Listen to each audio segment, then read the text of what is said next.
Recording. So we will call to order the July 27th, 2023 Lake Lemon Conservancy District Board of Directors meeting. We do have a quorum with all members except Brett present.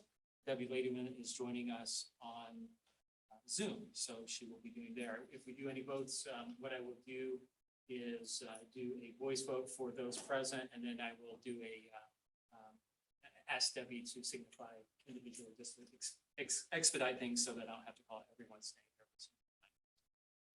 With that, we will go to the next item, public comment. So any members of the public wishing to make comment tonight, please come to the podium. We ask that everyone keep their comments to approximately 3 minutes or less. Any members of the public wishing to talk tonight?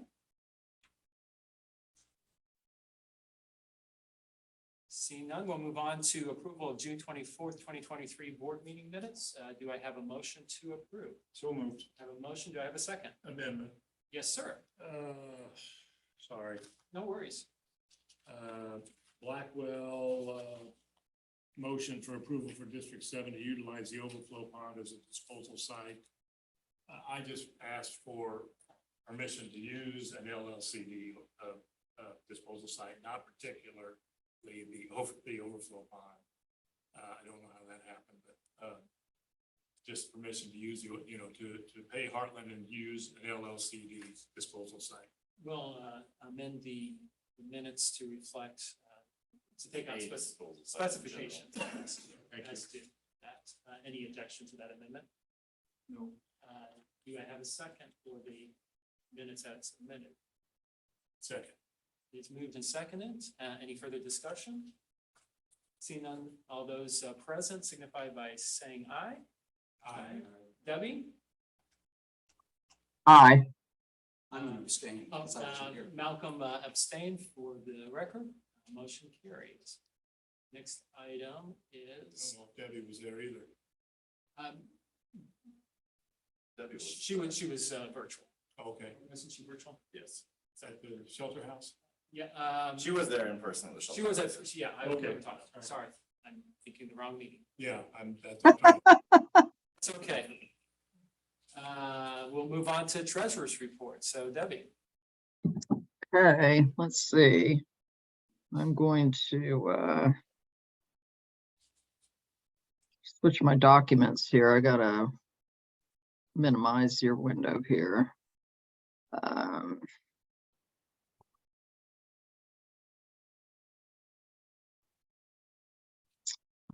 Hang on here. All righty. So we've got the sheesh, I keep clicking this off. I'm getting to you guys. Okay.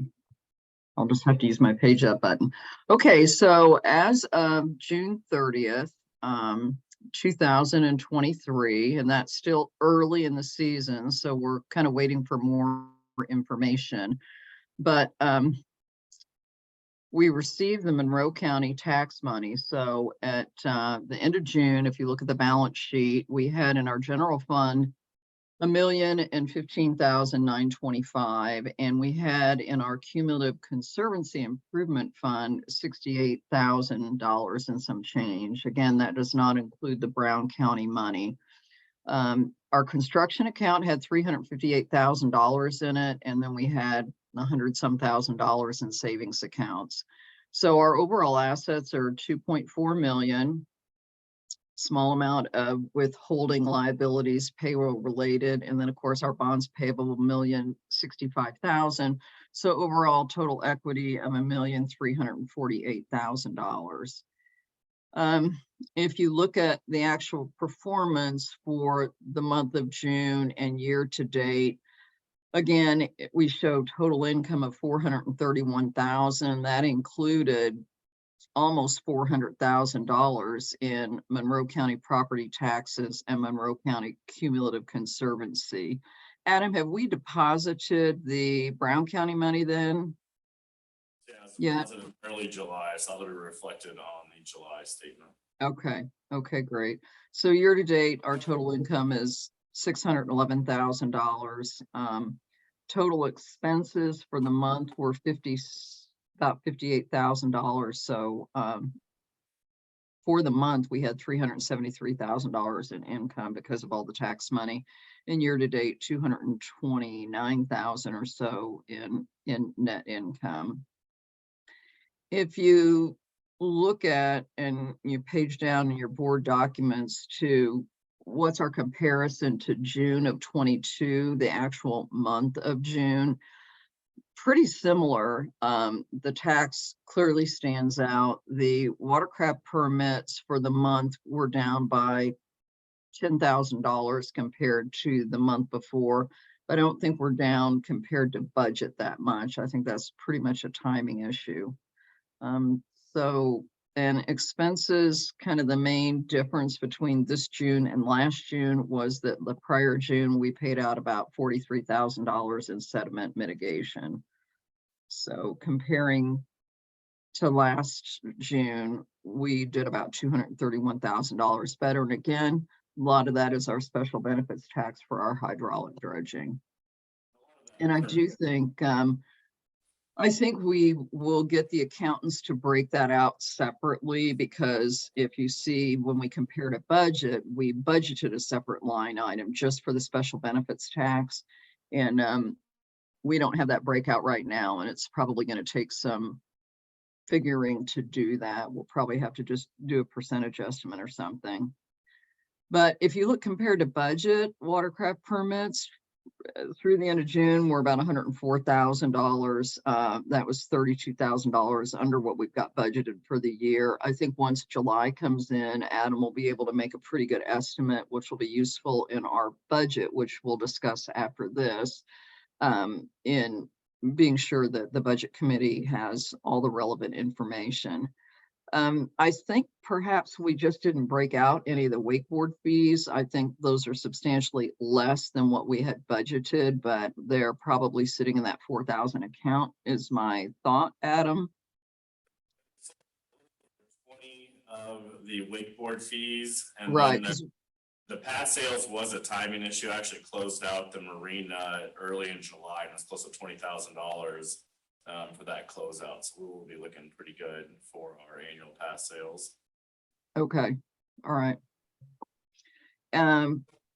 Park admission, through June, again, we're not through the summer yet, so we're not at our budgeted numbers yet, but Rawson had actually presented some pretty interesting information to the budget committee just about the admission fees, and we're looking to try to get a little bit more detail between and history with what are daily and what are seasonal admission fees, and trying to get our arms around that, because the staffs believes, and the numbers show it, that there's been some kind of a shift to annual passes versus daily.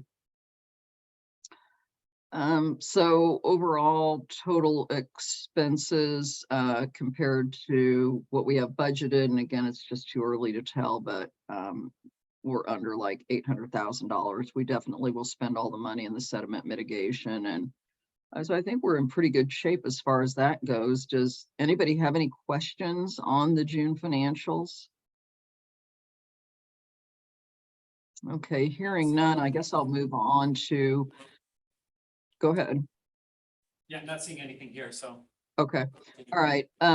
The June report of claims, I'm asking for the approval of $47,884.93 in vouchers. And if you look through that detail prior to the meeting, we paid for the fireworks $9,000. We had the dam spillway inspection at like $4,500.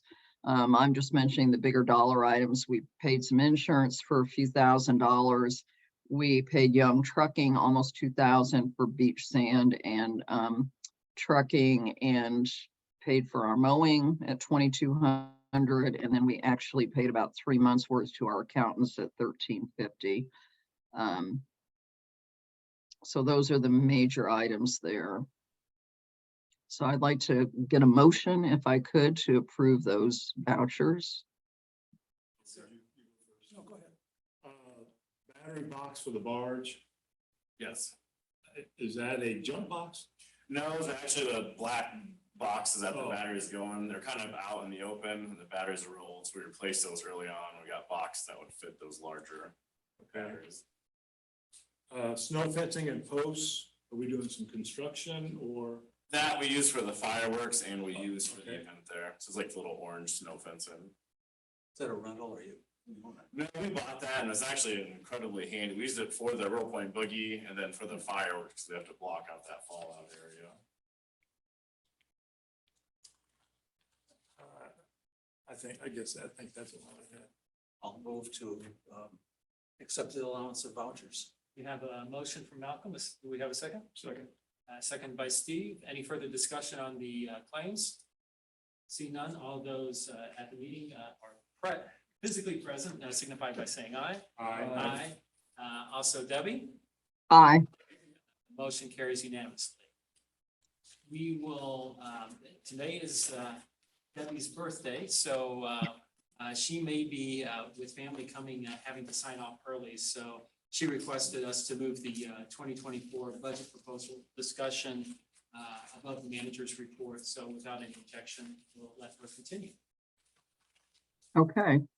And Adam and I are going to kind of tag team this. I actually asked him, most of the boards I'm on, it usually seems like the staff, present these, reminding the group that Michael and Les and myself were Adam's budget committee, and, he put most of this information together. So if you don't mind, I'm going to defer to him since he's right there in the room and can see a little bit better, and I'll kind of add my commentary along the way if that works.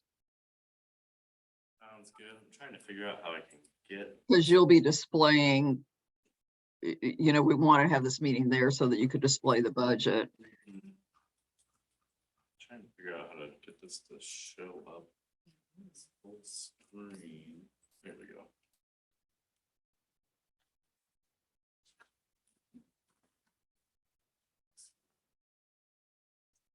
And I have my own copy, so I'm okay if you can't share it on the Zoom. I'm not Yeah, I'm sure. sharing there. I'm trying to zoom in a little bit.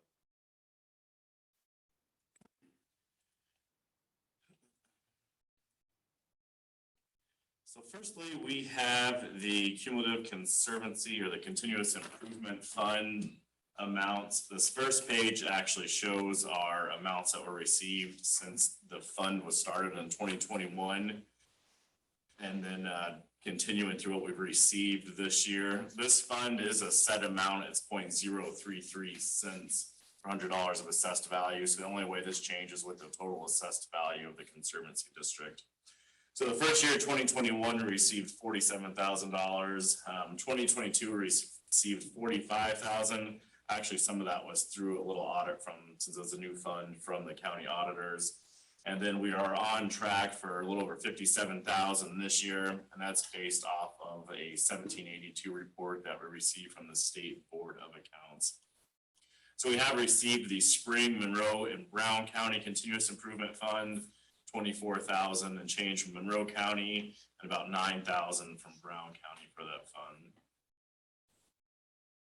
And is that then piling up somewhere, or is we using it continuously to work on the park? And So that was piling up. So on this next sheet, You could see, Malcolm, that we had $68,000 on the balance sheet that we've not spent thus far. It's a separate cash account that we keep separately. on the page that's up now, shows kind of the running balance for that. So I've showed the expenses that we did in 2021, 22, and so far in 2023. This far right column is the accumulated balance, which is 68,231. And we will still be receiving more for that as we get into the fall settlement for the year. So that money is building up. One of the things that we have been discussing in the budget committee is the restrooms at the park, which happened to always be kind of one of the #1 items. We have been receiving quotes for those, which are actually coming in a little bit lower than expected for some of the prefab buildings. So we're starting to talk with the community foundation, which will actually do very low interest loans through what they have as a community enhancement program where rates and terms, everything are negotiable. So we're actually going to look into what that would cost, hopefully expedite getting that bathhouse for the park. and then utilizing this fund to pay the balance on that moving forward. Isn't, my memory is that this is quite an expensive project, hundreds of thousands of dollars. Is that correct? Correct, yeah, I want to say, for the last one that we're looking at, which was in the master plan, was a 6 unisex units, 6 family units, all outside doors. That was about $250,000, and they said they would expect 20 to 25% as an installation fee.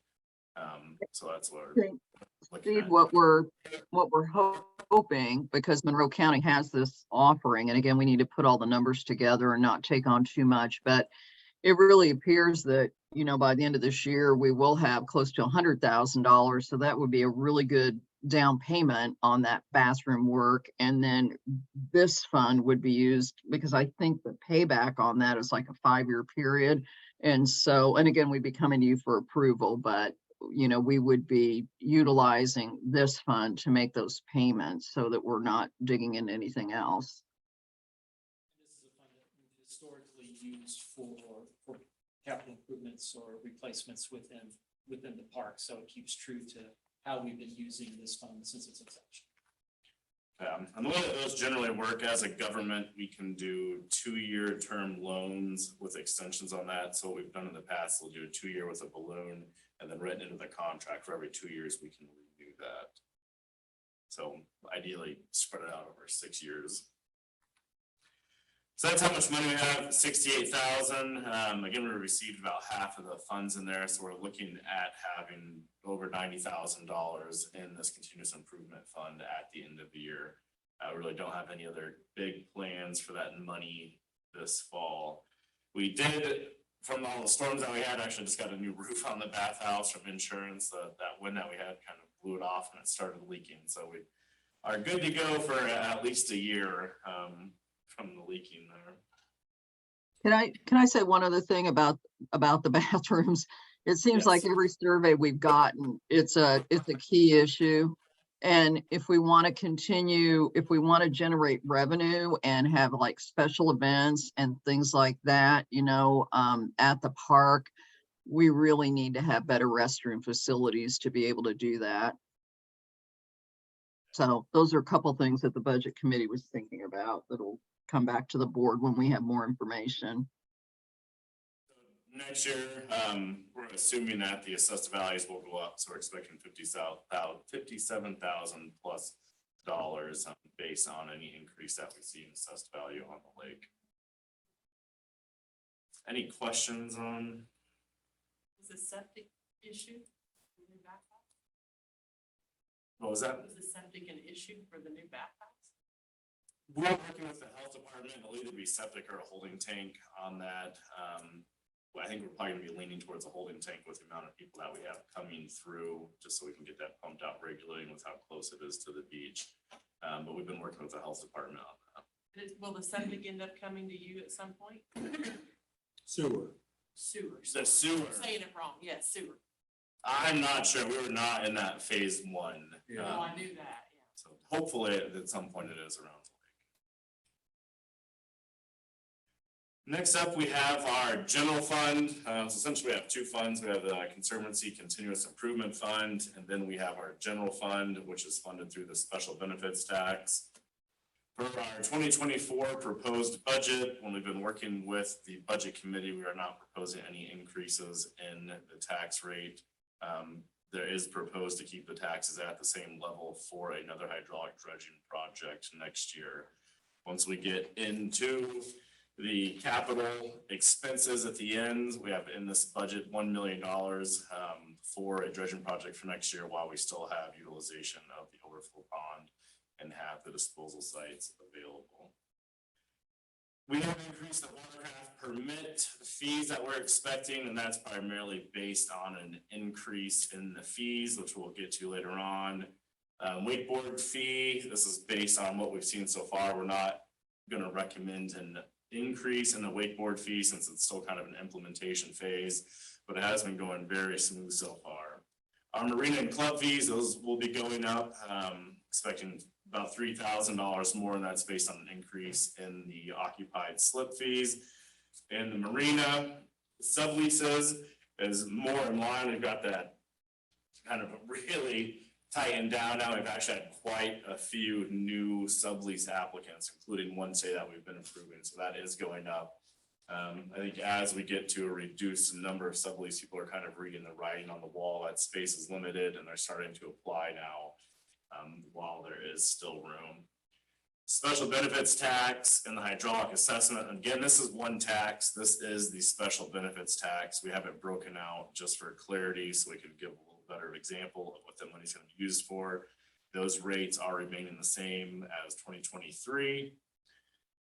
The special events, we do have $90,000 in there. We generally don't budget much at all for special events, but we do have the eclipse coming up. And we think it's gonna be a big opportunity to make money. We'll get into that a little bit later on in the manager's report. But we think there's an opportunity to make close to $80,000 to $100,000 from the eclipse event. So we'll get into that a little bit later on. And then we are still gonna try to do like another Riddle Point Park type event, at least in the fall, if not the spring with the eclipse, just to keep that going. That's about that. Any questions on the revenues before we move on?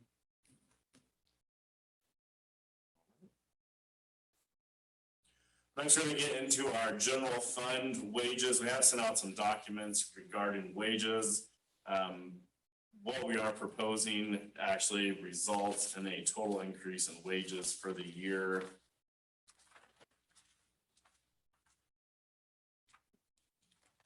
Find that. Of about 9.8%. There's a jump in the district manager and the operations supervisor, which were based on recent studies from the state from last year. Then we also have an increased hourly for our admin and the gatehouse to $13 an hour. They're currently $12.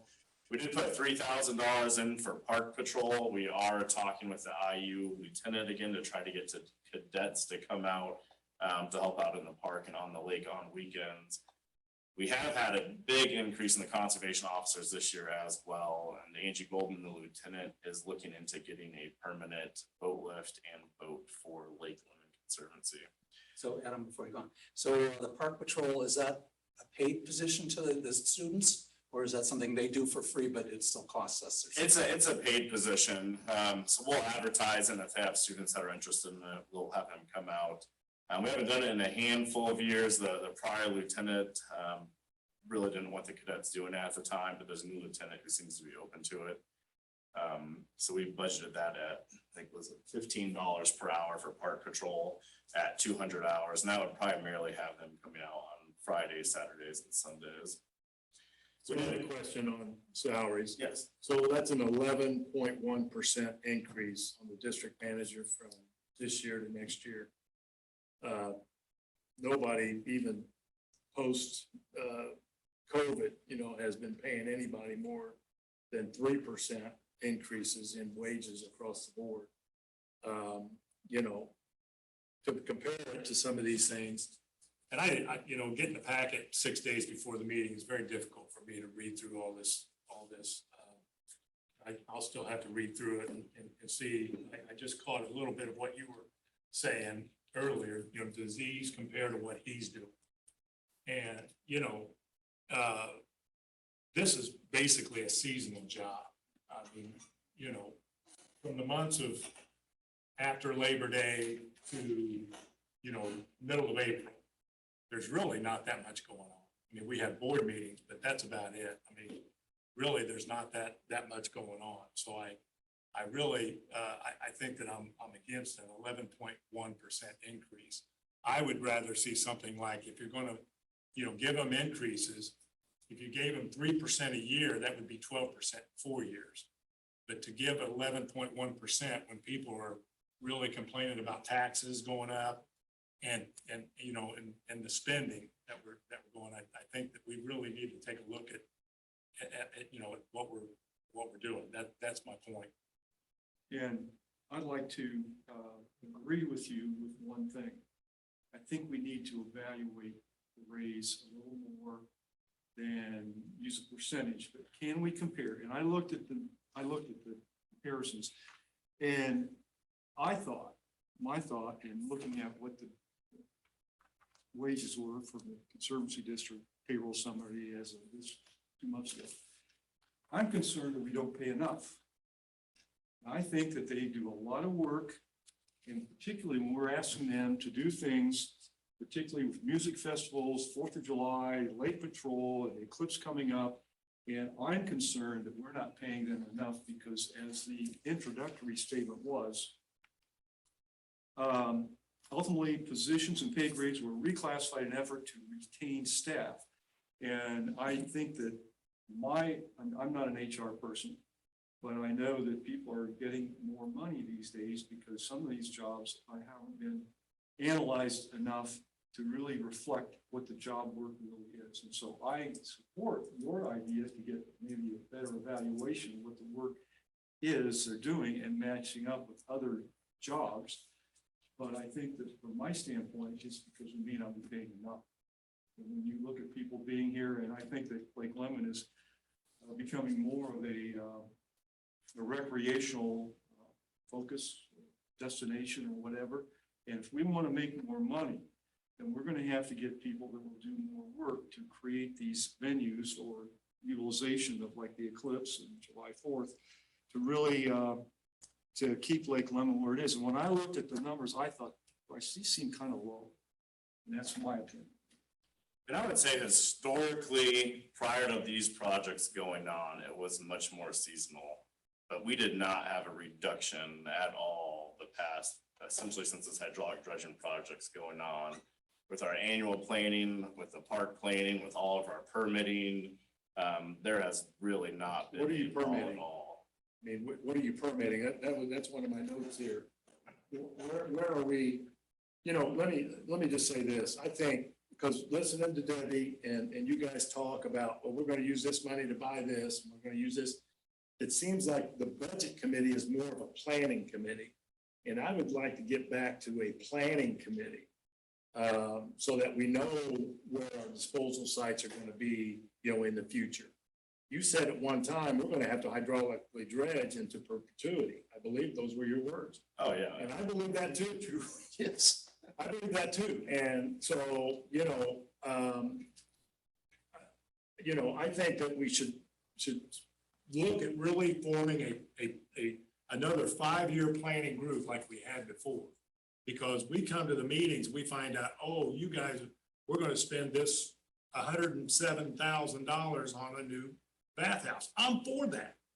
But I'd rather hear it in a planning group than, coming to a meeting and hearing it. And don't we have that? I mean, we had that master plan. I mean, that. We are way past the master plan. We are way past the SPC group plan. Well, I'm talking about the one that. The one that we paid for and had done and performed by outside consultants. I don't think, and we're just want to inform you guys that we're looking at this for the reasons that I said about the bathroom. I mean, we had the master plan. We all decided that this cumulative improvement fund goes toward the park. We're presenting this as an idea. I mean, it's a natural outgrowth of the budget process. And I could buy into this, I could buy into this, but when I looked at this here, we still have debris on the lake that's not being moved. We still have markers in the lake that haven't been placed in the proper position. We still have idle zone buoys that are laying on banks in the lake. So, and I am on the lake every weekend. I haven't seen Lake Patrol one time, and that's in here. So there's a lot of things in here that, I really just I can't agree with.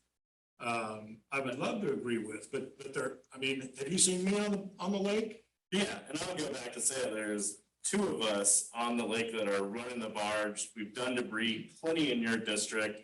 We are out there doing buoys. We are very quick to get out. We're out there every weekend on Lake Patrol. We're doing vegetation surveys. Me and Ross are working 50+ hours a week with 2 staff. But why aren't you separating your staff? One guy go do this. Who do we separate, Mike? We have gatehouse staff. No, but are you and Ross just? I feel like this is getting beyond the budget discussion, don't you guys? I mean, can we go through the rest of the budget? So basically you have an issue with the salaries. So we need to should we go Yeah. through the rest of it? Sure, go ahead. Okay, All right, so on the budget wages, recommended 9.8 increase overall in the wages. For our supplies, there haven't really been a whole lot of changes. To the supply side, those are staying pretty standard between 2023 and 2024. For our services and charges, the biggest changes that we have are a reduction in consulting services. This year it was bumped up because we were doing that preliminary study for the fundraising event. Next year we should have, or the fundraising group, next year we really should only have the cost from Christopher Burke regarding the dredging analysis. They come in and actually look at all the data and recommend payment for the dredging.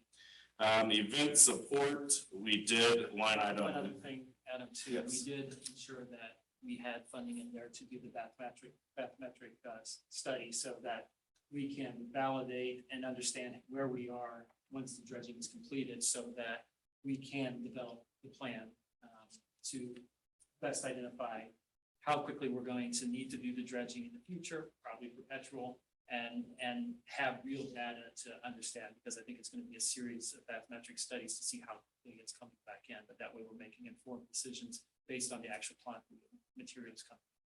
And where is that line item? It's included within the consulting services, 633017.5 is the budgeted amount. Yeah, and those will need to be done annually, just so we can track how fast that east end begins to fill in. The next big change that we have is event support 6441. We actually raised that up to $20,000 from $1,500. And a lot of that is going to be from the Eclipse event, having restrooms, tent rentals, event, kind of entertainment, that kind of thing. So we do think there's gonna be a little bit of a cost associated with that. So we would expect over 1,000 people in the park for that event for the Eclipse. And one thing to note was that we we went conservative both on the revenue projections, thinking that we have the ability to go more, but we'd rather have a more conservative number there. And we also went on the high side as far as our anticipated expenses for that. So we believe there's an ability to generate more than the effectively $70,000 that's projected. But for budgeting purposes, we'd rather see more conservative numbers. I think though that there's a lot of other businesses that are counting on that Right. money as well, so. Yeah. And you don't know what's gonna happen, but it's a guess. Correct, and Bloomington is expecting a huge influx of people because they're on the path of totality. So we are gonna get that live as soon as we get our waiver approved by the attorney. And we'll get into the fees that we're charging on that. Once we get to the manager's report, I'll talk a little bit more. My about understanding that. is that the actual eclipse is gonna take place like between 1 and 4 in the afternoon. I wanna say it's around 4 PM. So they'll be able to see it from Middle Point. That's- Correct. that's- Oh, yeah. So we can sell that as. It's a 4-minute, total blackout, I guess. And we'll have more details about that later in the meeting. So those are the biggest changes under services and charges. When we go to services and charges continued, not much on there. We're really predicting a 20K increase in services and charges for the grand total, and that's primarily for the event support for the Eclipse. Adam, we've also, I think I'm with you on this service and charges, but the ramp repairs in at 10,000, and then we had to bump up our water testing since we agreed to do that. Maybe you already said that.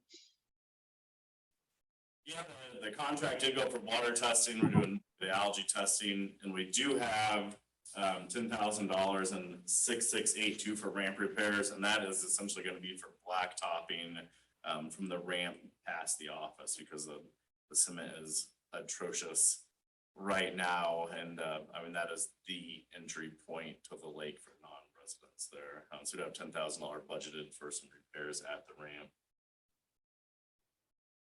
And just as a note, that is also consistent with objectives identified in the Riddle Point Park Master Plan. Is that enough? I mean, to redo my driveway is like 20 grand. I know. So 10,000 gets you from here to the wall. That was for them laying down blacktop from essentially the ramp to the office from some quotes that were received earlier this year. So as we get into August, I can try to reevaluate that, but I think that it's definitely not replacing all of the roads in the park, which ultimately will need to be done, but it should get us at least for So they that. just put a layer over what's Inventory. there, or do they dig up what's there? They will have to dig up portions of it because it's so broken up. But not the whole thing. Correct. I do think it's appropriate to maybe get updates to Yeah. validate that's a valid number. So we can do a little note here for that.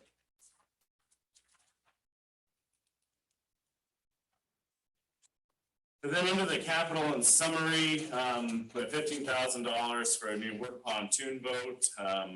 Our motor's actually still pretty good, but the deck is falling around it. So we've worked with Chuck and we're looking for a boat with oversized tunes and the deck in good quality that we could potentially put our motor on. So if anybody has their eyes open and see something like that or is looking to get rid of a boat, please let us know. And then the largest amount in there is a sediment mitigation project. We do have $1 million in there budgeted for a sediment mitigation project for next year. That will need to be bid out, coming up pretty soon once we approve that amount. And that would be for hydraulic dredging work that happens next year. With $1 million, we're expecting about 100,000 plus yards that could be removed. And we can kind of get into little areas on that once we get into the manager's report. Let me speak on that real quick. So we're gonna, you think it's gonna be $10 a cubic yard at that point then for next year? I think it's gonna be 8 to 10, And, yeah, and, I think it will be. I mean, we'll probably more than likely stick with Heartland since we don't have a demobilize. Cause they take the barge off the water. So they're demobilizing, they're leaving the hose in the water. So it wouldn't be advantageous to call another dredging company just to even to get another quote. Well, we have to bid it out. Okay, so On a we will product be that, bidding yeah, it we're out. required to bid it out. And the biggest thing that we're gonna have to look into is I'm trying to push DNR to get us the timing waiver early on in that permit. There was where we couldn't dig from the end of April till the end of June, so about 2 months in there. I'm trying to push them now so we get that far in advance from the bidding. Because if we do not get that, it's really gonna crunch down the time and then the equipment comes into play a lot more to where Heartland was. Well, give me two other companies that you might call. I can't even remember what they were. I mean, I think there was, last year we had bids from Dredge America. And then there's a company out of Michigan that I can't think of right now. Okay. Well, so I wanna say we got 4 or 5 bids from different Yeah, companies. and I haven't written down, but thank you, that. Yeah. that's one of them. Now, the reality is, I think Heartland has an advantage as they bid on it. Yeah. Just because they don't have the mobilization. And they're locals. I mean, really, essentially local. I mean, so. But based on the dollar threshold, can be required under procurement, state procurement laws. I understand. Correct, and they've been averaging about 10,000 yards, a little more per month. So if we are looking for 100,000 yards and we take out that 2-month period, and then winter it gets into crunch time. Although Heartland has been talking about looking at a new dredge as well, kind of one of the walking barges instead of the cable system to be a little bit more mobile in there. 'Cause, So Adam, total- didn't you say that they're not interested in our barge now? Correct, yeah, they do not want to purchase that barge, but actually McCullough has showed interest in the barge. I know we actually talked about putting that up for sale to get bids about it towards the end of the year, to maximize the revenue from selling the large barge. McCullough Dredging did say they were actually interested in the barge and potentially leaving it on the lake so they could do something like they did this year, where they could come out and do work for a while. And their large barge was right in line with our cost. The small barge was 3 times as expensive because it's very small, but the stuff that they can fit with the large barge was in the mid-20s per yard. So they're interested in that. And I want to say he's primarily interested in it for the push boat, so they could run that on their jobs. Everybody was wondering how we got that barge delivered because of road permitting and the size of it. So it's not a very easily demobilized and trucked barge. So I think it would behoove us towards the end of the year to put that out for open bid. rather than just the additional, I guess, $30,000, that Heartland could do. Will you please call Butch Evans and let him know you're gonna sell that thing? He said Yeah. he sold Dick Payne's first barge in Alaska for over $200,000. So he tells me he hasn't heard from you, so I'm asking you to give him a call. Yeah, we will once we go to advertise. Thank you. Well, we definitely can use the additional revenue because kind of concluding on this page, you see that we basically are proposing the budget committee deficit budget of a little over $400,000 with that $1 million expenditure. And we basically would be dipping into our reserves at the end of June. Right now, we've got $1 million in the general fund. So if we deplete that, you know, by 400,000, we'll still have 600,000, which is almost our capital budget for a year without, or is almost our full operating budget, not counting capital. I think if you look at it right now, like our operating budget is 670,000 without the capital. So, you know, I think we're going to have to, I don't think we can tax the freeholders anymore. I believe that we just need to keep it the way it is. I mean, it's going to be still the same increase as last year, but we need to maximize the dredging. But I'm really interested in that bathymetric study because I told Adam this, like, it's still shallow down there. Like, I don't know how deep we're supposed to be getting it, but I understand the water levels are low too, so.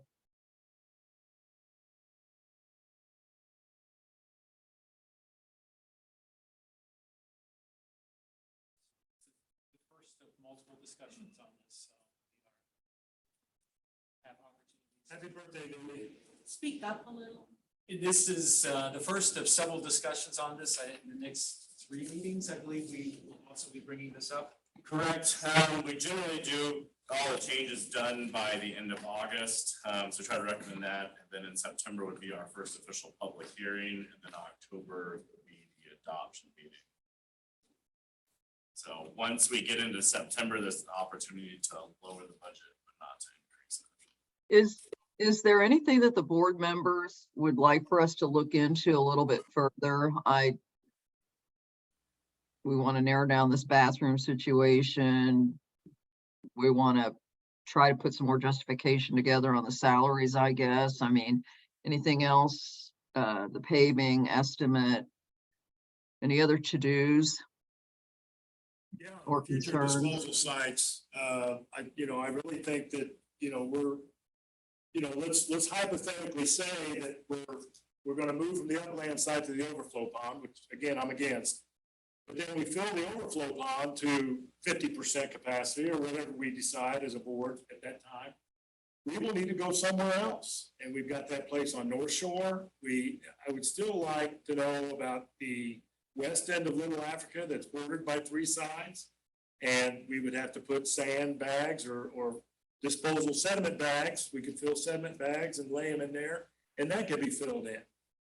It's unusable property right now. You can't live in it. The Swans use it. Shuffle Creek. And so the SBC has come up with all these sites. I'm not just pulling them, the strategic planning group came up with all these sites and other additional sites. The pond that is west of the overflow pond that doesn't even have people living on it. That's a site. That's a pond that can be filled in. It has a culvert. We can go in the culvert and water can come back out the culvert. So there's 4 or 5 sites that I just mentioned that, I think that if you guys are the planning group, look that up. If we're going to form a planning group, I would be happy to sit on it or ask Malcolm to sit on it. But I just think that we should go ahead, Debbie. I feel like I would have to have Adam address this. I feel like we've kind of been through all this and we've exhausted a lot of the possibilities on these other places, and he can probably go through and tell you one by one, but we've got to look at what kind of funds we have and what's the appetite of the freeholders to continue at this level. I mean, it costs money to continue doing the dredging, and it's unfortunate that we had to spend $500,000 just to build some place to put all that stuff, but we need to wait and see how long it's going to take to dry out, and then we are going to have to truck it to places, and that's all part of the Yeah, you know. We did look into Little Africa, we had that wetland delineation study done, and it is a wetland, it's hydric soil, so it's off the table for a Pool 5 site. We could do a bathymetric at the Shuffle Creek Pond. If you drive by that, it's doing a pretty good job of filling itself in. Yeah. I'm not confident there's a lot of room there, and then once we fill that in, anything that comes down that ravine, instead of getting captured in that pond, is just gonna straight pipe into the lake there. So we could look into that, but I don't think there's a lot of room. There is a site on North Shore Drive there. Again, when we get to that point, if we can utilize that, it's gonna be about the same cost as building the South Shore site. So you're gonna be looking at $400,000 plus for that. The North Shore site would be the same cost as The about utility the and the South water line Shore. running through it. Correct. What about the pond that's west of the overflow pond? It's all vegetated, and then so DNR said they would not approve any more filling in lakes. The only reason they approved the overflow pond is because the bulk of it was included with the upland site, so we had a lot coming out of the floodplain. They said they would not approve anything like that on its own, which is even more critical now to use the current Long Causeway Pond. Because it was approved in conjunction with that upland site, because we were decreasing the amount of sediment, increasing the amount of volume in the floodplain. So And I do believe it'd be permitted for a standalone pond. I'm kind of wondering if you need to do like a, I don't know, discussion draft, a paper, I don't know, what would it be, Michael, you know, to just kind of, because we have talked about a lot of these things and maybe it would put everybody's mind at ease if you kind of went through, you know, if we put together kind of one by one, what could work, what won't work, you know, so we can, you know, have that document available and refresh our memories. Site is on the North Shore Drive is primarily the best candidate as far as creation of another site. Maybe we ought to call the excavating company and see what a cost would be for them to prepare that site. And don't forget Subsurface Indiana, they're local. And I have spoken with them before. All right. They're out of, Morgantown. Malcolm expressed. Yeah, we shouldn't limit ourselves here. Now that we've already got an extra pump in the line, that concept works, okay, and we proved it now. You can pump up the stream, you just have to have pumps periodically, right? So it's not just what's real close to the lake. We could go several miles upstream if we had to, and we need to think of that. So with that as kind of the impetus, I think we really do need to have an SPC, an ongoing planning committee where, you know, the average people can come and have their input there.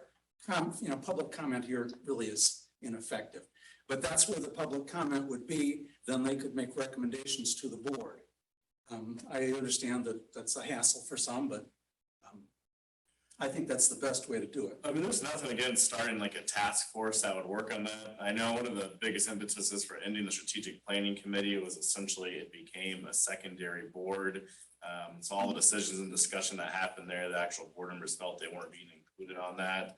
And then for the limited staff that we have in the office, we were running 2 meetings, 2 agendas, 2 packets, all of that kind of stuff, which is why we stepped away from that once we kind of had Yeah. plan from Shrewsbury, but there's nothing to stop, you know, like a task force of a couple of board members that wanted to work trying to find locations and that kind of thing. And I do agree with the concept that we need to have a long-term plan, continue to work a long-term Right. plan. I mean, what we're doing now is based on information we learned through the SPC. And, you know, this is an ongoing issue. I mean, the sedimentation is not going to stop coming into the lake.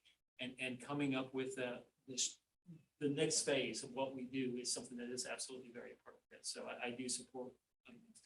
Will.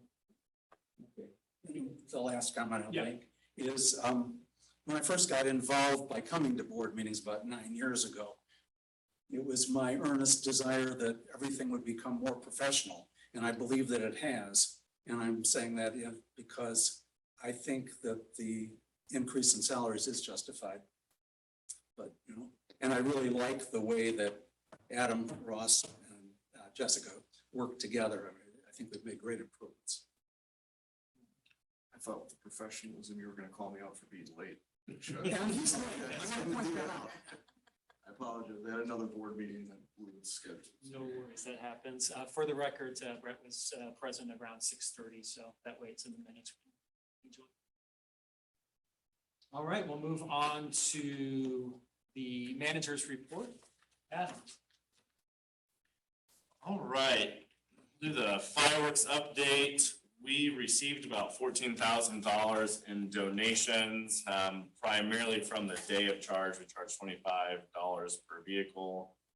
Freeholder donations are substantially down, which we understand with the taxes, so we kind of expected that. But we did have, again, we were turning people away at the park. Nobody batted an eye at the $25. I want to say close to $12,000 is raised day of. While we had no electricity for about 4.5 days, so people were pretty unhappy that we could only take cash and checks and didn't have credit card machines. But we're able to get through and had a very good event.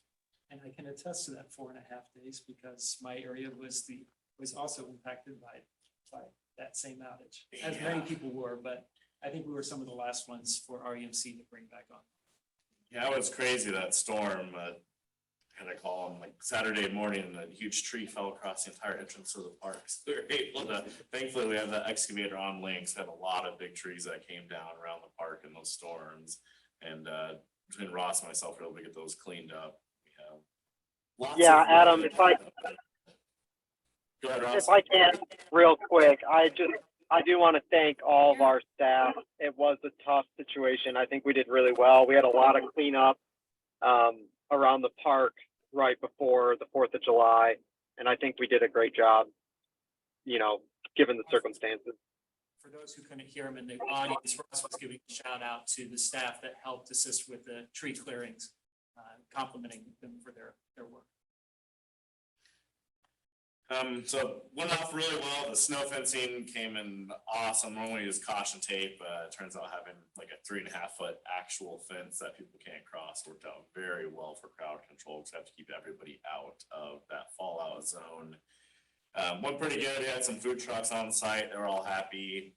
It was packed. Again, we had to stop letting people into the park. I want to say around 8:30, 9 o'clock, we had to start turning people around, just because there was absolutely nowhere else to park at. So went off very well. Next up, we have our vegetation control update. Ross and I were out about a week and a half ago, 2 weeks ago. It was in the newsletter to do our emergent vegetation survey. We will be treating next Monday for lotus and spatterdock, primarily along the maintenance lines. It seemed to bloom incredibly fast out of nowhere. It came on. We are treating about a week earlier than we treated last year, for that vegetation. There wasn't much more submerged vegetation since that first survey that we did. I think having so much rain and such a high turbidity in the water kind of prevents that penetration of sunlight. So we really haven't had much more growth. Yes, Malcolm? All right, so you're aware that I have people in my district that are saying they're not in bloom yet. I haven't been there, so I can't really speak to that. How much in bloom does the lotus have to be in order to be? I did. I went up and looked at that after I saw that email, so a couple days ago. If you look out and see a sea of yellow, it is in bloom. There may be Even if individual. even if it's a closed bulb, is that killable then? Yeah, and it's so pretty much all their rhizomes or root structure really get interconnected. So if you look at an individual, say 4x4 square, you may have a handful or primarily just the bulbs and not flowering. But when you back that up a little bit, you can see the flowering across it. So we are definitely in prime time for killing that. And there was a couple other areas in your district that were right along the shoreline for the creeping water primrose and a couple other things which we do have on that map. But yeah, we are it's in bloom. We have had quite a few calls too about people asking about like cutting off the seed pods or cutting off the blooms, if that would have an impact. It will not. The seed pods, when they fall off and float, they can spread to other areas. On that east end, there's a spot with some lotus that's 300 yards from the maintenance line. And that's kind of what you see where those seed pods fall off and float. The rest come back from the rhizomes, from the root structures. So as long as you have that network of root structures, they're gonna stay in place, and really the only way to kill that off is through chemical or dredging. So that'll be occurring Monday, July 30th. Next up, let me bring up the dredging.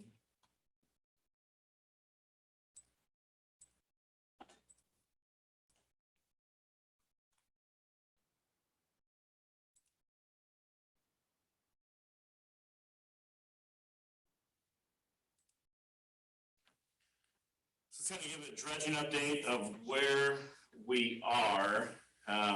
Just the July 27th dredging update.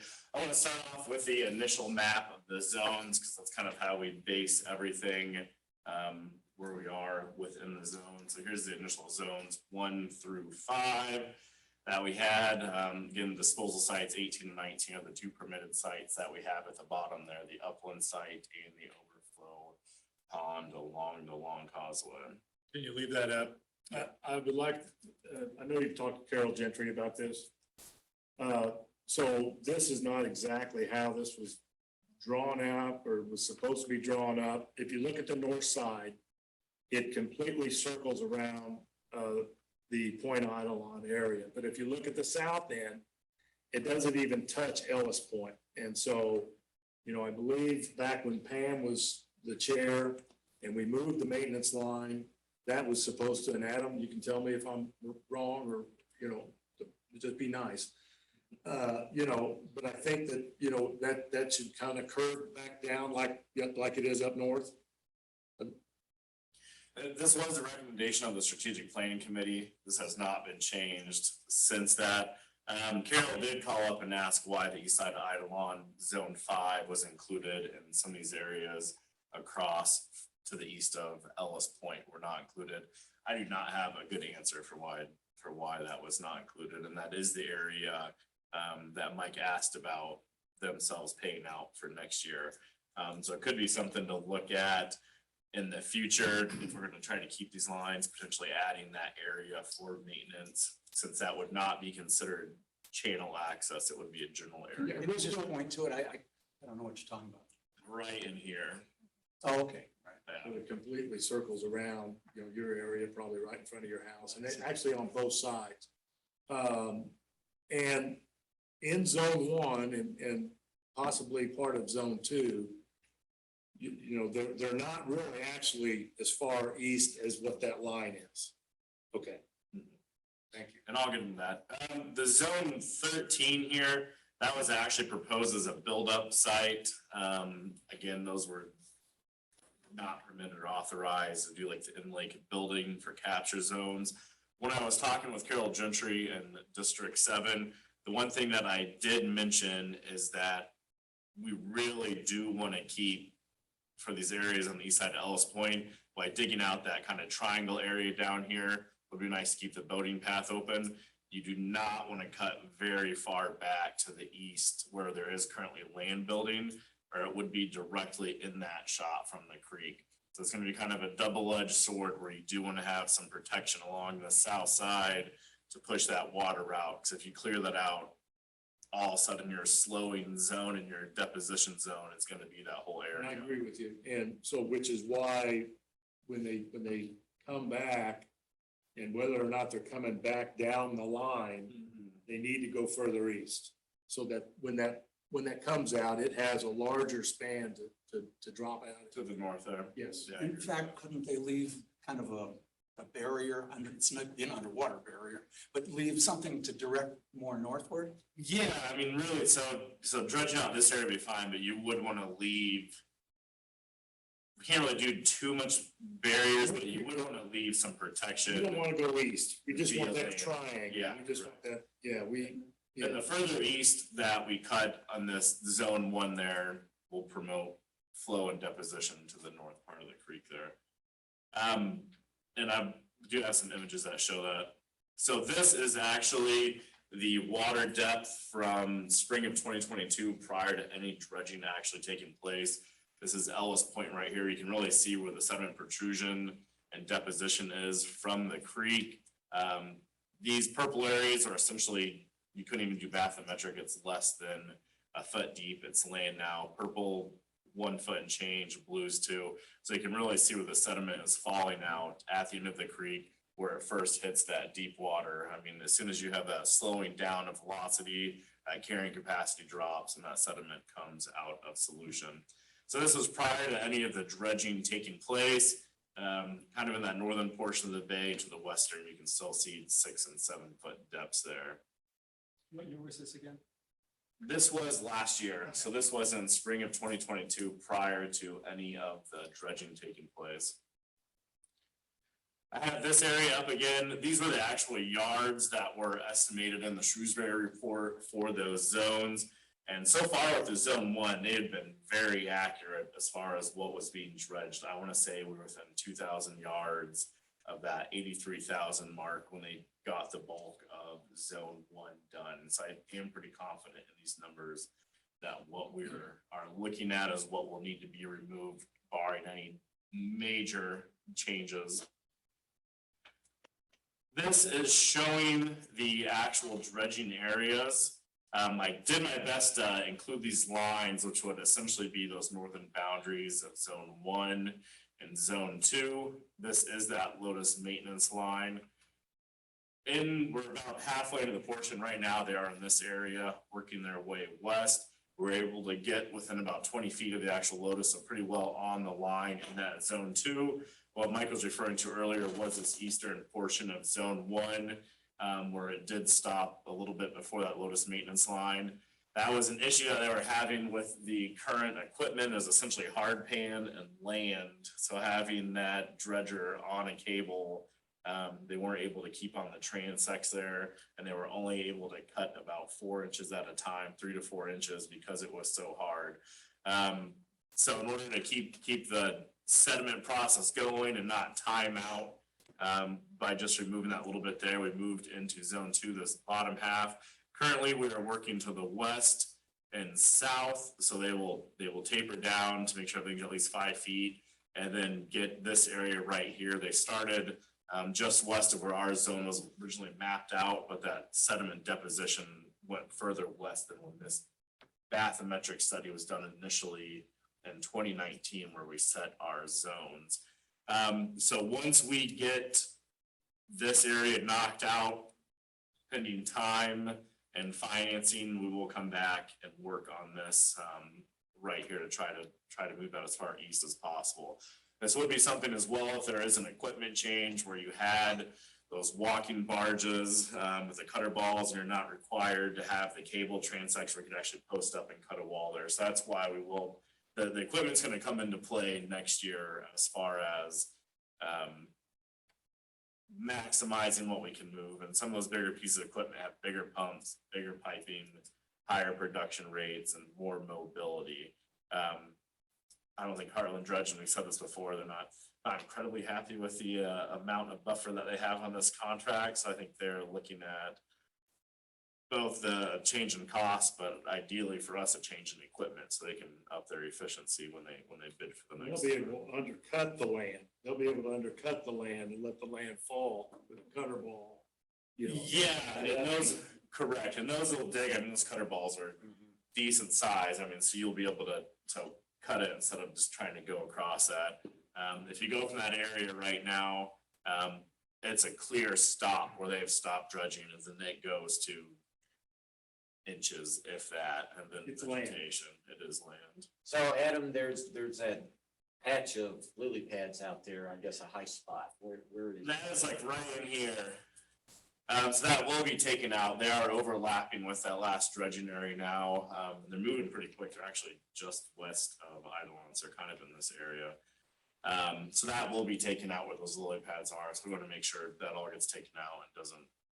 And Adam, Yeah, did I more hear you shallow. correct, that the blue, green, and yellow area on the end of zone 1 is also going to be? Yes, yeah, I believe once we taper down this area and then get this area right here, that'll be pushing towards the end of our contracted amount.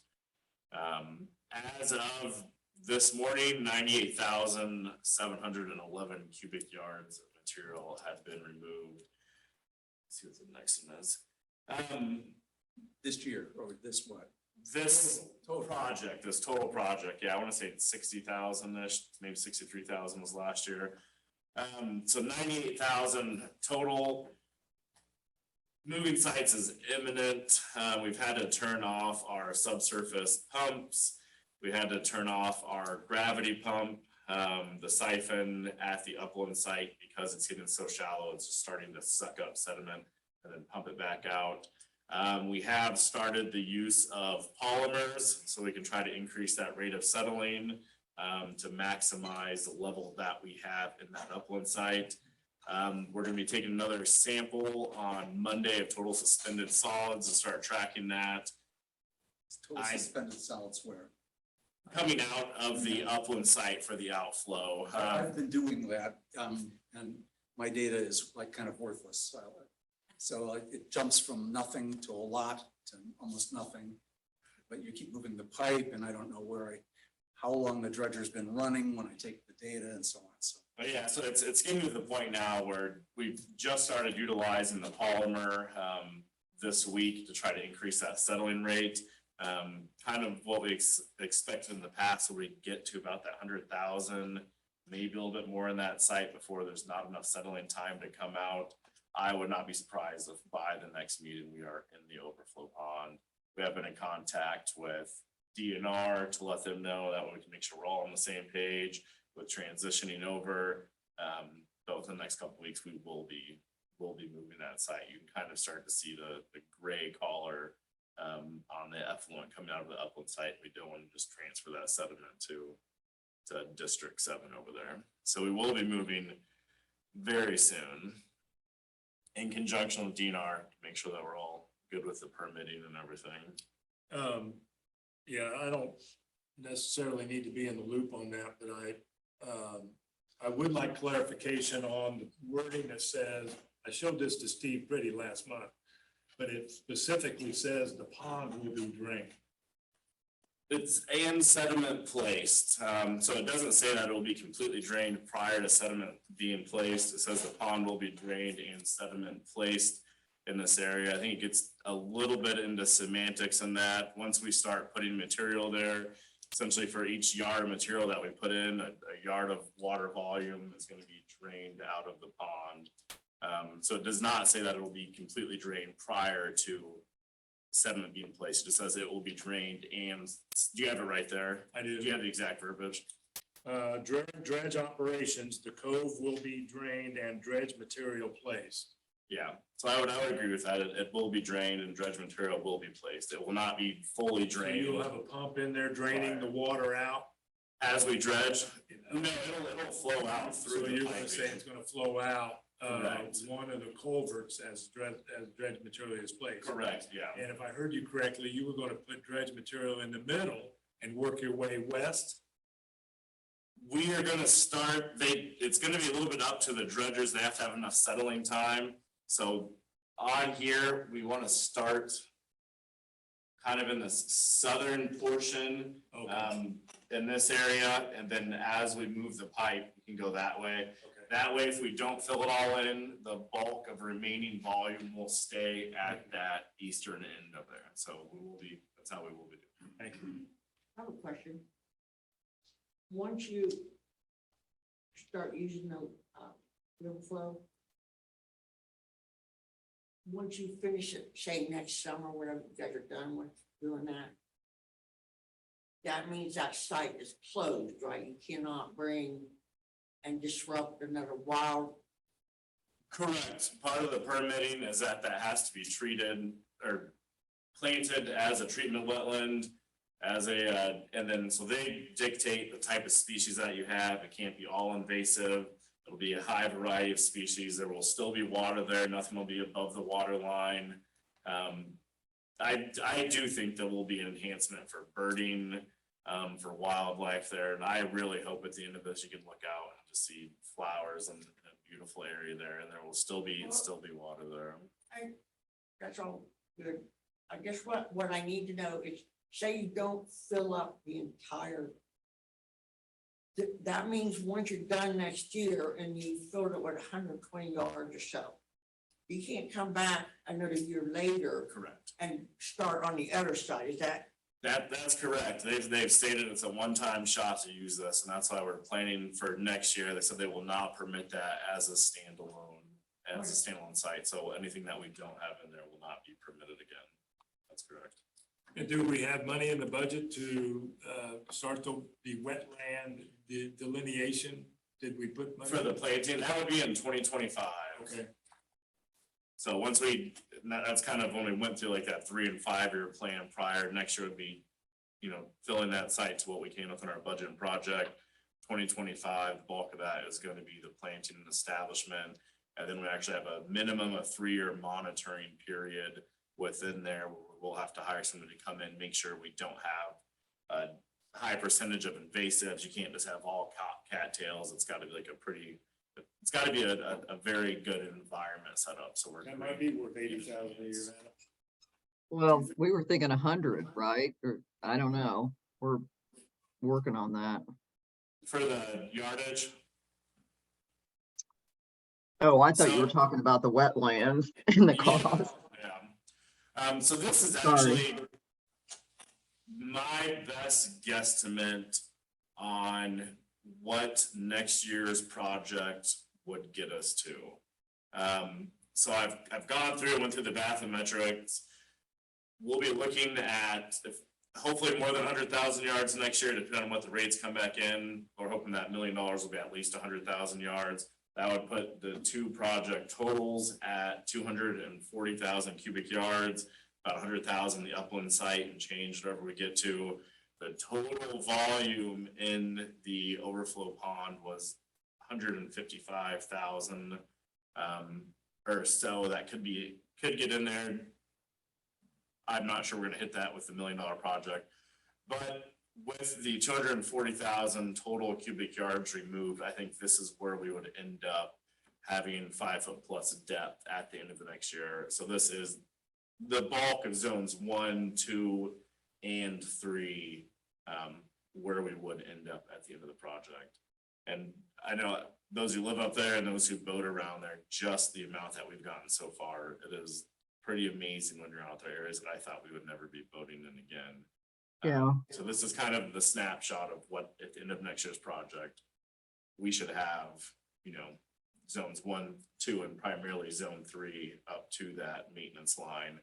And then you'll start to see the benefits with that deep water, that the lotus wood doesn't grow in 5 foot of water. Milfoil stays, we don't have enough light penetration for milfoil to grow in 5 foot of water. So we really should see a reduction in both the invasive species and the lotus as far as once we have that deep water line there. And we could always increase, as we go through this, we could always increase that contract if we had the money and the capacity, right? Correct, yeah. So Like we did this year on the 20%. yeah, and I want to say there was 20% maximum that we could increase a given contract that we're in, which we did this year, which bumped us up to 140,000 and change cubic yards on that contract. So I'm going to display my ignorance, and I have 2 questions. When we talk about draining the water coming out of the overflow pond as it's being filled in, where's that water going? So there's two main culverts at the water level. One is actually above normal pool, the one that they put in and kind of floated up and stopped a little bit of the mix. I can't hear you as well. I think are you leaning back? So there's two main culverts. One is above the normal pool level. That's where the piping would go through. The other culvert, which is the furthest culvert to the west, is at normal pool. So the piping will run through that high culvert and then flow towards that culvert that's at the water level, where we would have the silt fencing and structures there to prevent any sediment from coming back into the lake. And then also there's the potential to use polymer and such to increase that settling rate, to make sure sediment's not coming back in. So that piping will be running through that high culvert and then flowing back. And I want to say the culvert the piping would run through is right about here. Which is basically where you said they would start on the south end of that. Correct, yeah, and it's pretty shallow. So I mean, we have to have enough to be able to back it up, so we're gonna probably like this furthest southern tip, but we're not gonna start directly near the homes, and we're gonna make it so if there's any volume left over, it's gonna be in those areas. So the water's coming back into the lake, the main body of the lake. Correct. Okay, and then how are we gonna avoid, you said something about the wildlife and the fish and all that good stuff and us not killing all that off. Whatever lives in that water right now. Vegetation will be planted in there, so any of like the amphibians, I mean, they can move. The fish will have opportunities, it's not gonna be high sediment flow initially, so we can put that silt fencing up as needed and leave that culvert as a biotransit, so any of the biota in there could come out as we Okay. start filling in that area. Okay, thank you. The smaller culvert, when I have looked at it many times and in my walks, the water that's coming in is coming in from the big lake going into the overflow pond. But if I heard you just right, you were going to, it was gonna be just the opposite. But how do you switch that? The sediment will push it out. Right, by pumping in, it'll push it out. Yeah, it'll displace that. I mean, so essentially as you're pumping that, so right now about 20% of that flow is sediment. So we'll be putting a lot of water into that pond. So as it raises up, you have a head pressure that would push it back out towards the lake. So generally what we see when it's flowing in there is when the creeks are flowing real high, the lake will come up higher than that pond level, so it flows into there. So that pond level were higher, it would come back out. So ultimately it levels out to where they are at the same level.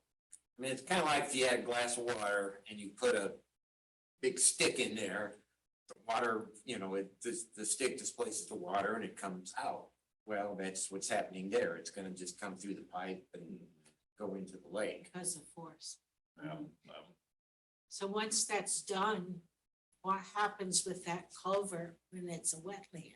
Is the water still gonna flow in? Correct, yeah, so the sediment level will be below the normal pool level. So right now, like the flood buffering capacity is the difference between where the water level's at normally and essentially as high as the road, so that will still remain open, that same level.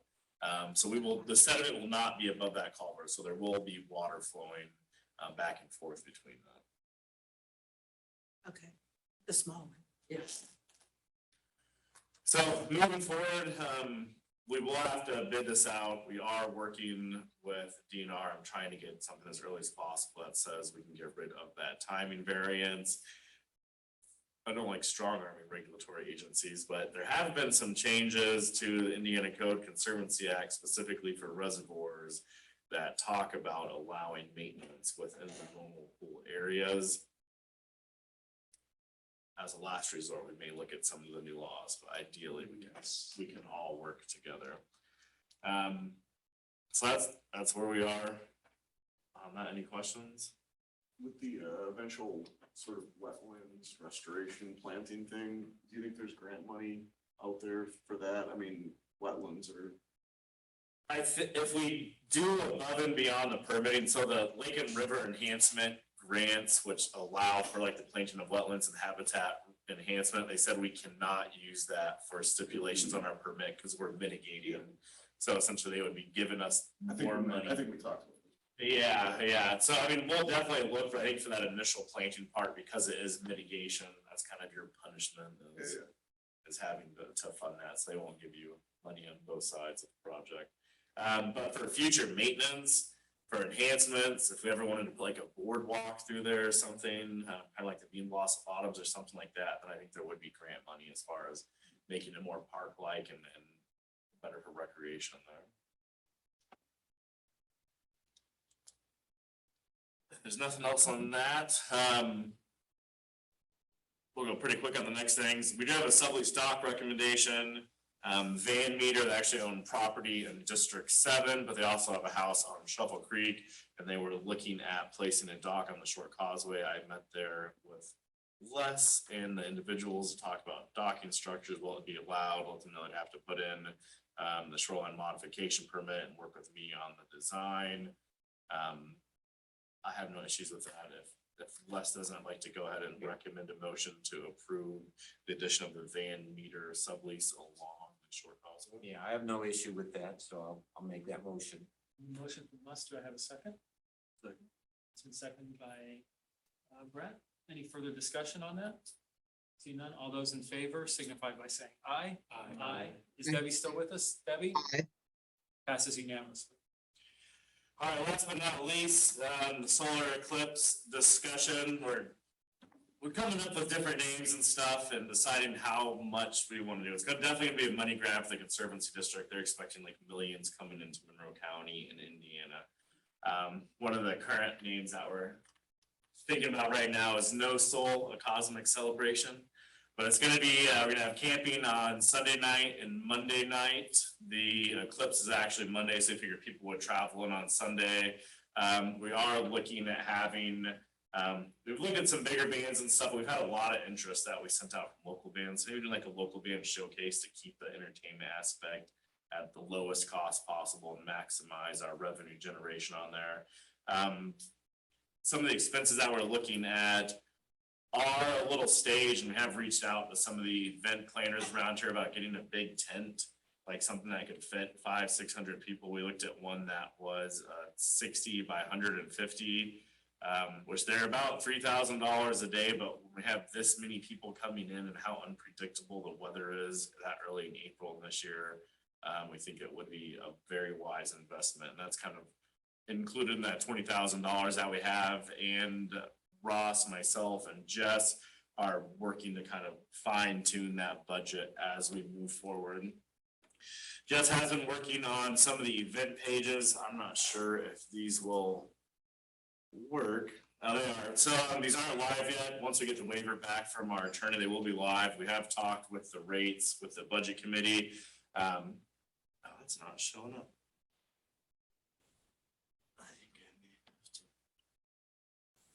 Let's change that share over. All right, so that link goes to our total eclipse registration. We currently actually have a pre-survey going out for people to ask, kind of what they're looking for, where they're coming from, that kind of thing. This does talk about our ticketing types. We expect about 300 campsites that would be available. We base it on a 20 by 20 spot for primitive camping. We think we can fit 300 of those. Small RVs under 25 feet, I think we can fit about 20 around the perimeter of the point, and then close to 16 large RVs on the points that have a pull-through spot in that middle area there. We based our pricing on some of the other events that we've seen across the country in this area, and we're trying to gauge it based on the level of events that they're having going on. So we're looking at 10 camping, 2 nights, $300. For the small RVs, $500 for the 2 nights, and then $600 for the large camping, large RVs, and then $50 for additional people. The camping would include 4 people in your car. If we sell all of these spots, that's about $108,000 coming in. I mean, so it is quick money, and they expect Bloomington to be inundated with people. Large RV greater than 30 feet, or do you have a size? Greater than 25 feet, and then there's enough room there where you could fit Class A RVs there. Yeah, RVs greater than 35 feet aren't even allowed in parks. Really? And so we are advertising it as boondocking, I mean, you're gonna have to use your generators. We actually have been talking with our porta pot company, and they do offer pump outs at the end of it. So one thing that we may upcharge is you can pay for a pump out for the day that you're leaving. They will come in, we can build it out, get a portion of that on top. So we're looking at how we can maximize the revenue on this. We do have our waiver on here and some other questions. Let me go ahead and jump on this other event page and see if it comes up. So this is talking about it as well. And again, we're still kind of doing the branding on it. But we have these set up where, like our tent camping, here's where we're proposing actual tent camping, keeping some event space open. The large RV parking, so you have pull through on the point, and then along the edges, that small parking, we'll be looking at putting that big tent in this area, just so there is like a central gathering spot where we can put the band under if there's inclement weather, people come to hang out in there as well. And then talking about like the music and food, we do have already set up like a Q&A type thing on here for the camping spots, what's allowed, what's not allowed. So we're pretty on base to set this thing live as soon as we get the waiver going from the attorney. We are looking at music. We have had quite a few big name bands from around the local area that wanted to come out, but the more money you spend, the less money you make. So we're gonna try to keep it at a reasonable level. We can provide a decent event, but still maximize the revenue on there. So that's where we are on that. Can you pull up the tone of the zone for totality? Yes. One of the things that makes our location so popular is we are almost dead center on the maximum pass. So I think you told us earlier, we have the third longest total eclipse. In the country. Yeah. Meaning a minute and a half. Well, it's like 4 minutes. So it's like We're talking minutes, not hours. 4 minutes of totality. Yeah, 4 minutes of totality. So we are the third longest in the Looking nation. southwest, are you looking southwest, or are you looking northeast? Oh my God, I have to think about that. I mean, so the sun would be coming from the east, it'd be looking So the sun be south. setting. Yeah, so you would be like west, southwest, west. It's four, it'll still be pretty high. So yeah, it will be pretty high. And then, I mean, we're really selling this as a lot of the places that are charging around this amount are just farm fields, no amenities. I mean, there's no buildings, no cities. You're on the lake. It's a beautiful camping spot. We're already on the national registries to sign up. We're on the Visit Bloomington areas. So we're ready to hit play pretty soon. You've done a lot of work on this already. Who's doing the work? Jess has been doing all the website design stuff, so like setting all that up. We all work So it's all together. in-house. It's all, yeah, this is all three of us staff in the office. Yeah, thank you. So she's kind of the brains behind working with WordPress and creating it, and then we all just kind of powwow together and come up with what we want to do, how we're gonna set it out, kind of the rules and everything on that, so. What was the part about dogs allowed? Are they they're gonna be allowed on a leash or? Yeah, we put on there, like, if you're gonna have them on a leash only, pick up after them. You know, create a dog park with that snow fence or something like that? Yeah, and we said we would allow fires, but just ground fires, you guys to bring in like those portable fire rings. And then we already have got on with the porta pot people, we have 20 portalets rented, hand washing stations. Me and Ross have actually started creating like a manifold to hook up to our water line at the shelter house. We'll have watering stations available there. Working with the portalet people to come do the pump outs on the RV. So I think it's gonna be that we have had a lot of people too that are like, dude, I feel like the longer you stretch it out, the more cost you have and the more staff time it takes. I think the day before, the day of, and a couple events, we've talked with IU as well about having some people come out and do some educational series. I think we've had like 15 people apply for bands. But we're moving along on it. Yes. No sauce. Yeah, what's no salt? Well, sun's the Spanish word for sun. Initially, I wanted to call it sundown, and then I guess there's negative connotations of that in the South for town. So I came up with no soul, soul being the Spanish word for sun. And then we're gonna play with the imaging a little bit as well, but since the sun's going away, we're calling it no soul. And I get it. yeah, so we're still playing with that as well, and that's kind of, It's very obtuse for most people. yeah. What's me like? You could make the O a lemon with sunglasses. Yeah, this is actually just in WordArt this morning when I was making the PowerPoint. So Jess is actually works with the Canva program and That's the moon. she'll be, this is very rudimentary, but You Jess also will be need to print designing shirts. that. I'm sure you could sell shirts.